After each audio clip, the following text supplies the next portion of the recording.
ओम शांति चेतन भाई ओम जी। शांति मंगेश भाई।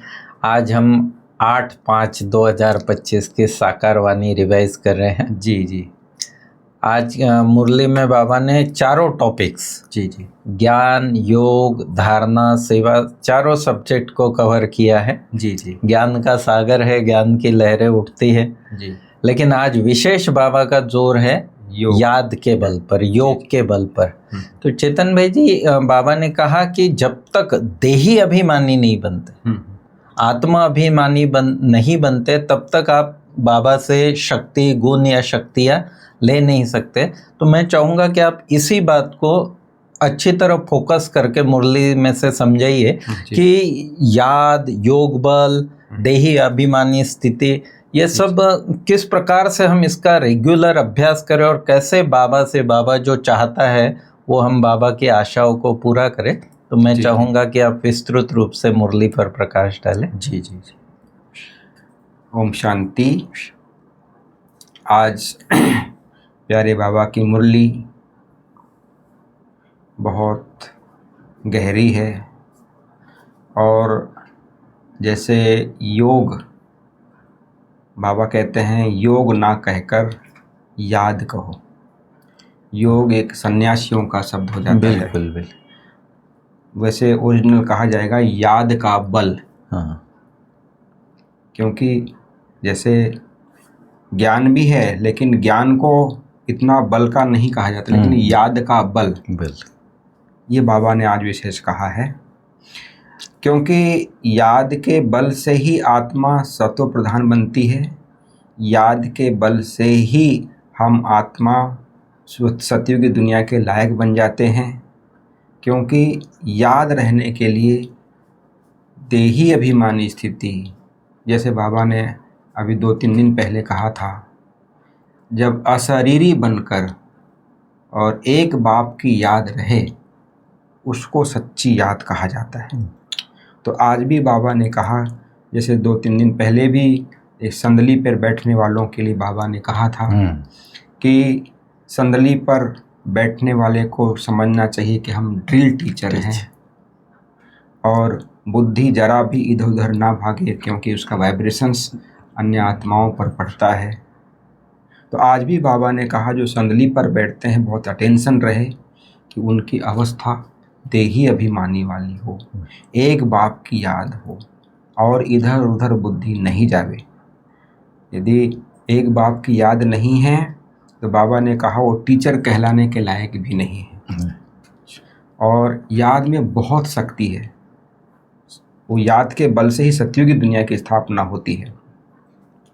इसलिए बाबा कहते हैं अब अपने को आत्मा समझ मुझ बाप को याद करो, तब भी कर्म विनाश होंगे। ये बाबा का मेन शब्द है, जिसको मन मना भाव भी कहा जाता है। भगवान वाच मन मना भाव। जैसे बच्चे माँ बाप को याद करते हैं, ऐसे तुम्हें भी याद करना है। लेकिन यहाँ पर विचित्र, बिंदु वहाँ ये याद है, विचित्र याद है। विचित्र बाप को याद करना है, विचित्र बनकर याद करना है, और विचित्र देश के रहने वाले हैं ये याद रखना है। और विचित्र देश में निर्वाण धाम देश में जाना है, ये याद रखना है। ये आज बाबा की मुरली में विचित्र का मंत्र याद रखें। क्योंकि विश्व का राज्य यदि लेना है तो केवल और केवल एक ही उपाय है, याद का बल। आज बाबा ने कहा है कि और ये भी कलप कलप यही साधन है।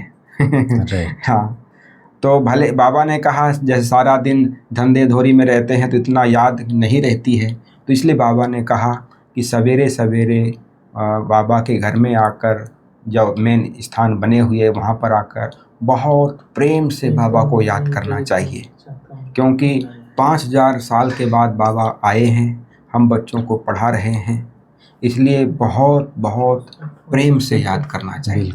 कई बार तो बाबा कहता है प्रेम के आंसू आ जाना चाहिए। तो ये थे याद के बारे में आज की मुरली के आधार पर। जी, फिर ज्ञान में भी कई भिन्न भिन्न बातों पर बाबा समझा। जैसे कल बाबा ने कहा कि पतित पावनी गंगा नहीं है। जी जी। तो ऐसे ही ज्ञान का सब्जेक्ट तो बहुत बड़ा है, विस्तार है। बाबा को ज्ञान का सागर कहा जाता है ना।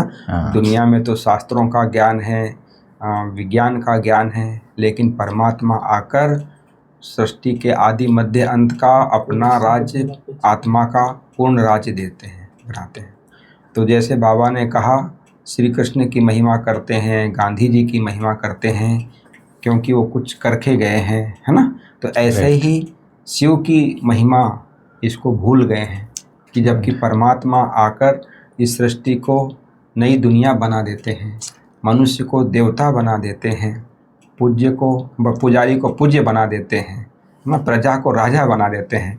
लेकिन आजकल ज़माना ऐसा है कि राजा ही नहीं चाहते हैं, प्रजा पर राज्य चाहते हैं, लोकतंत्र। हाँ। लेकिन पहले के ज़माने में, सत्युग की दुनिया में राजा ही चलती थी। तो बाबा हम बच्चों को राजा ही स्थापन के दे रहे हैं और श्रीमत के आधार पर ही राज्य हम लेते हैं। बिना श्रीमत के राज्य नहीं ले सकते हैं, क्योंकि श्रीमत के आधार पर जब लेते हैं तब इतनी ताकत होती है, बल होती है कि और किसी भी प्रकार का काजी की ज़रूरत नहीं पड़ती है। नहीं तो दुनिया में भी पढ़ाई होती है, वो तो बाबा ने कहा थोड़े समय के लिए होती है, पाई पैसे की होती है, लेकिन ये जो पढ़ाई है बहुत ऊंची पढ़ाई है जो बाबा हम बच्चों को पढ़ा रहे हैं, जिससे विश्व का मालिक बन जाते हैं। फिर बाबा ने कहा जैसा कर्म करते हैं वैसा फल मिलता है। जैसे कोई ऊंचे घर में जन्म लेता है तो पिछले जन्म में अच्छा कर्म किया है, अच्छा शरीर मिला है, स्वस्थ शरीर मिला है, तो उसका भी आधार पिछले जन्म के आधार पे होता है, क्योंकि आत्मा तो अमर है। तो बाबा कहते हैं अथाह खुशी रहनी चाहिए हम बच्चों को, क्योंकि भगवान आकर पढ़ा रहे हैं, भगवान आकर हमें ज्ञान दे रहे हैं, विश्व का मालिक बना रहे हैं, पढ़ाकर अपने साथ ले जा रहे हैं ना। तो और कभी सोचा भी नहीं था, कि संकल्प में भी नहीं था, ख्वाब में भी नहीं था कि हम विश्व के मालिक बन जाएंगे। बिल्कुल बिल्कुल, विश्व का मालिक बाबा भगवान बना रहा है, तो इतना अथाह खुशी में रहना चाहिए। ये कभी स्वप्न संकल्प में नहीं था कि देवता बनने के लिए पढ़ाया जाता है। जी जी। हाँ, और डिग्रीज लेने के लिए तो भी पढ़ा, लेकिन ये भगवान ऐसी पढ़ाई पढ़ाता है कि जिससे मनुष्य से देवता बन जाते। इसलिए कहा शास्त्रों में कि मनुष्य से देवता की है करत न लागी वार। तो ये बाबा का ही कार्य है। ये आप ही पुजारी ये सब बना हुआ है ड्रामा, ये वंडरफुल ड्रामा बना हुआ है। भगवान हमें पढ़ाते हैं कि भ्रष्टाचारी से शिष्टाचारी बनाने के लिए हमारा स्टूडेंट लाइफ है, ये भी याद रखना है, क्योंकि भगवान हमें पढ़ा रहे हैं, कल्प के बाद आकर पढ़ा रहे हैं, एक ही बार मिलते हैं। ये कोई हठयोग नहीं है जो हठयोग उसके आधार पे, हठयोग के आधार पे भी तंदुरुस्ती होती है, लेकिन ये राजयोग है ना। तो भक्ति की रस्म भी बहुत चली आई है, रस्म रिवाज, लेकिन बाबा कहते हैं रचता और रचना को ना जानने के कारण इंसॉल्वेंट बन पड़े हैं सब आत्माएं। जैसे वो सगीर होते हैं, बाबा ने आज उदाहरण दिया है कि जैसे बाबा शुरू में जब यज्ञ स्थापन हुआ तो बहुत सारी कन्याएं माताएं यहाँ पर आए, तो कई बहुत छोटे थे, तो बाबा ने कहा वो सगीर हैं तो इतना मतलब रख नहीं सकते हैं। हाँ, नाबालिग है ना। तो ऐसे ही बाबा ने कहा कि भाई जैसे सगीर होते हैं तो उनको नहीं रखा जाता है, तो उनके माँ बाप जो कहते हैं उस अनुसार चलना चाहिए उनको। ये भी बाबा ने कहा था कि जैसे कोई खेल होता है, खेल में कोई यदि वो नहीं रख सकते हैं तो उसको खेल से बाहर कर दिया जाता है। तो इस प्रकार से यहाँ पर भी यदि आए वो और नहीं, वो माँ बाप नहीं चाहते हैं तो फिर उनको नहीं रख सकते हैं, हम घर जाना पड़ता है। तो काम महाशत्रु है। बाबा सृष्टि के आदि मध्य अंत का ज्ञान सुनाकर हमें दुख से छुड़ाते हैं, है ना। और परवाने बन बाबा को याद करना है। जैसे कई तो ब्लड से भी लिख के देते हैं और फिर भी मुकर जाते हैं, ये भी बाबा ने आज कहा है। नारद का मिसाल भी बाबा ने आज दिया है। सेवा के बारे में भी आज बाबा ने खास कहा है कि जो गोले का चित्र है वो बहुत अच्छा है, और बाबा ने कहा सर्विस का बहुत शौक़ होना चाहिए कि हम ऐसी सर्विस करें जो गरीब का उद्धार कर उन्हें साहूकार बना दे, स्वर्ग का मालिक बना दे, लायक बना दे। ऐसी बाबा ने कहा सेवा की करनी चाहिए, क्योंकि ये जो इस समय में चल रहा है, पूरा विश्व में परमात्मा संदेश देने का समय चल रहा है। क्योंकि जब तक हमारा जैसा भाग्य बना है, हमने जैसे भगवान को पा लिया है और कितना खुशी में है, आनंद में है, उमंग में है, अथाह खुशी में है, प्रेम में है, तो ऐसे ही हमारे भाई बहनें भी उस परमात्मा को जान ले, पहचान ले, ये उमंग रखकर हमें सेवा करनी है। तो सेवा का सब्जेक्ट भी बाबा ने आज पूरा माना चारों ही सब्जेक्ट बाबा ने आज हम बच्चों को समझाया है। कि कई बार ये कहते हैं कि भाई बाबा ने कहा ये भी जौहरी था, गांव का छोरा था, है ना। लेकिन गांव का छोरा तो जैसे अनपढ़ को ये कहा जाता है कि ये तो गांव का आदमी है, लेकिन बाबा ने तो कितना बड़ा जौहरी आदमी ये था। बिल्कुल।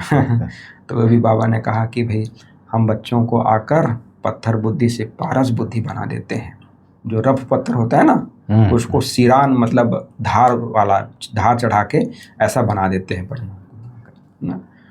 तो फिर धारणा की सब्जेक्ट में भी आज बाबा ने खास कहा है कि पहले पहले पक्का करना है कि हम आत्मा है। ये धारणा की बात है, क्योंकि जब हम अपने आप को जब आत्मा समझेंगे, देही अभिमानी बनेंगे, तभी हम परमात्मा को अच्छी तरह से याद करेंगे, क्योंकि बाकी सब झूठ संग होते हैं। इसलिए बाबा ने कहा सत्संग एक ही है, सत का संग। इसलिए बाबा कहते हैं hear no evil thing, see no evil, talk no evil. हाँ, क्योंकि कई प्रकार की बातें सुनने देखने में, क्योंकि हमारी और तुम्हारी बाबा ने कहा जितनी ग्लानि करते हैं पत्थर बुद्धि बन जाते हैं। तो पत्थर बुद्धि को पारस बुद्धि बनाने के लिए भगवान आते हैं। इसलिए बाबा कहते हैं अपने आप को देखना है कि हम श्री लक्ष्मी और श्री नारायण बनने लायक बन रहे हैं या बन सकते हैं। ऐसे मैनर्स धारण, ऐसा मैनर्स भी ना हो जो भगवान की आबरू मतलब इज्जत चले जाए, है ना। तो इसलिए बाबा कहते हैं अथाह खुशी में रहना चाहिए कि बहुत प्रेम से सवेरे सवेरे परमात्मा को याद करना चाहिए, शिव बाबा को याद करना चाहिए। क्योंकि बाबा ने कहा धंधे धोरी में सारा दिन रहते हैं तो याद भूल जाती है। तो यदि हम प्रेम से यदि याद करते हैं तो वो याद बनी रहती है। और वो अमृत वेले का समय बहुत इम्पोर्टेंट समय, क्योंकि आत्माएं भी जैसे सोई हुई रहती है, तो जैसे ट्रैफिक जो होता है दिन में आप जल्दी निकलेंगे तो ट्रैफिक कम मिलता है, ऐसे बाबा के पास पहुंचने के लिए। और पूरा वायुमंडल ओवरऑल प्रकृति भी बहुत अच्छा साथ देती। आज वरदान भी बाबा ने आज सर्वगुण संपन्न बना दिया है। सर्वगुणों के अनुभव द्वारा बाप को प्रत्यक्ष करने वाले अनुभवी मूर्त, ये बहुत ही अच्छा, मतलब भगवान ने जो गुण दिए हैं वो केवल सुनना नहीं है, उसको अनुभव में लाना है। वही जब हम अनुभव में लाएंगे, सर्वगुणों के अनुभवी बनेंगे, तब बाप समान बन जाएंगे। जैसे बाबा, जैसे एक अनुभव बाबा ने कहा, जैसे बाबा आनंद का सागर है, तो हम आत्माओं में आनंद है वो देखना है अपने में गुण, कि मैं आनंद में रहता हूँ। खुशी अलग चीज़ है, आनंद अलग है, कि उसमें भी परमानंद और भी जुड़ जाता है उसमें। तो बाबा कहते हैं ऐसे आनंद में रहेंगे ताकि जो भी संबंध संपर्क में आए उनको आनंद की, प्रेम की, सुख की अनुभूति हो हमारे से, हम जिसके भी संपर्क में हम आते हैं। बिल्कुल। तो वो बाबा कहते हैं वो गुण हमें प्रैक्टिकल में आएंगे, तब हम अनुभवी मूर्त बनेंगे और हम अपनी सूरत से बाप की सूरत को प्रत्यक्ष कर सकेंगे, परमात्मा को प्रत्यक्ष कर सकेंगे। क्योंकि बाबा ने कहा आप महान आत्माएं हो, अपने अनुभवी मूर्त से आपको ही बाप को प्रत्यक्ष करना है। बिल्कुल। तो ये बाबा का वरदान था। और स्लोगन में भी बाबा ने कहा है कि कारण को निवारण में परिवर्तन कर, तो अशुभ बात को भी शुभ में भावना में परिवर्तित कर देना है। क्योंकि कारण बहुत हो जाते हैं, निवारण हमें बिल्कुल निवारण स्वरूप बनना है। क्योंकि कारण तो अनेकों हैं, अनेकों हम भी कारण बन जाएं दूसरों के लिए, बिल्कुल, तो क्या हम दूसरों का निवारण कर पाएंगे। इसलिए कभी भी हमको कारण स्वरूप नहीं बनना है। और अव्यक्त इशारा तो चल रहा है, रूहानी रॉयल्टी, पर्सनालिटी, प्योरिटी की पर्सनालिटी। तो बाबा ने कहा ये बहुत, जो ब्राह्मण जीवन जो है बहुत जी दान वाला जीवन है, पवित्रता वाला जीवन है। आदि अनादि हमारा स्वरूप ही पवित्र स्वरूप है। तो इसको हमें सदा याद रखना है। यदि ये स्मृति रहती है तो बाबा ने कहा ये स्मृति से हमारे में समर्थि स्वतः आती है। क्योंकि निजी संस्कारों को हम यदि इमर्ज करते हैं वो पवित्रता का है, तो उससे हमारी पर्सनालिटी बनती है। तो ये अव्यक्त इशारा भी बहुत अच्छे हम बच्चों को आजकल मिल रहे हैं। बिल्कुल। तो बाबा की याद को और सहज बना रहे हैं। अपने भी दिव्य गुण वो सहज, जैसे रूहानी रॉयल्टी, पर्सनालिटी क्या होता है वो एकदम क्लियर होता है। क्लियर जी, ये थी बाबा की मुरली। ओम शांति। ओम शांति।